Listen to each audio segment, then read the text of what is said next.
Hello everyone, in this video we are going to learn how to create an account on Fixy AI app. First, make sure that you have downloaded Fixy AI app on your phone, and after you download it, simply click on the search bar and type in Fixy. Now you'll see this page, click on continue. Here again click on this continue option. Now finally click on this finish button.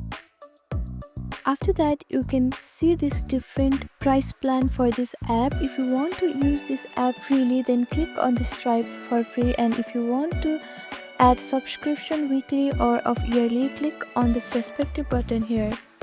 After that, click on try for free option. So following this, you can now easily access Fixy AI app on your phone. You do not need any other information to log into your account.